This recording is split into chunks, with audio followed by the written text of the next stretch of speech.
ये एक last tablet और है, ये भी खा ले।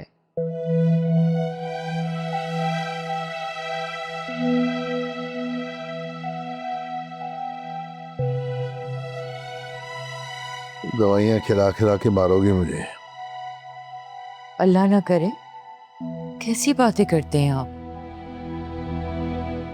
पता नहीं आजकल आपको क्या हो गया है, छोटी छोटी बातों पे चिड़चिड़े हो जाते हैं। करोड़ों का नुकसान हो गया, चिड़चिड़ा ना हूं तो धमाले डालूं क्या? अजीब बातें कर रही हो तुम।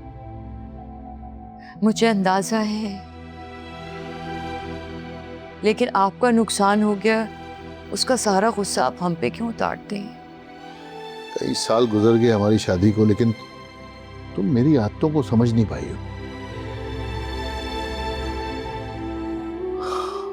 बोल बाल कर अपना मन हल्का कर लेता हूं, इसीलिए तो मेरी बातें कड़वी लगती हैं दूसरों को। और मेरा दिल साफ है, कुछ भी नहीं है मेरे दिल में। मैं तो जानती हूँ आपकी आदत को, लेकिन मुस्कान बेचारी का क्या कसूर है? आप उसे क्यों डांट देते हैं, उसे क्यों बातें सुना देते हैं?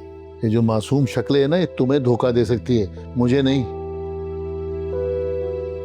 अपनी बहू को घर के काम धंधे पे लगाओ, शीशा दिखाने के लिए नहीं लाए उसे। अल्लाह मिर्जा साहब, क्या हो गया आपको? ऐसी बातें तो सासें करती हैं। गौर करना मेरी बात पे, तुम्हारे ही फायदे की बात है।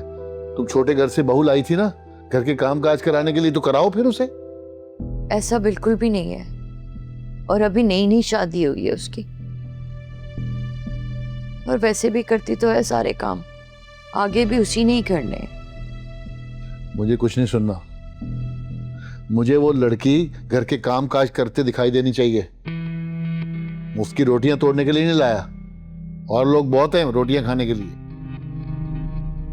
और सुनो, 7 बजने वाले हैं, बेटे और बहू को कहो कि जहांगीर साहब के घर नहीं जाना, तैयार हो।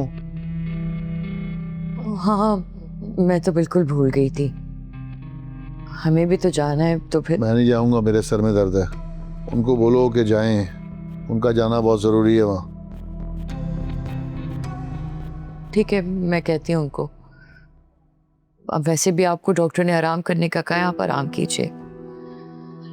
माजरत कर लूंगी उन्हें फोन करके।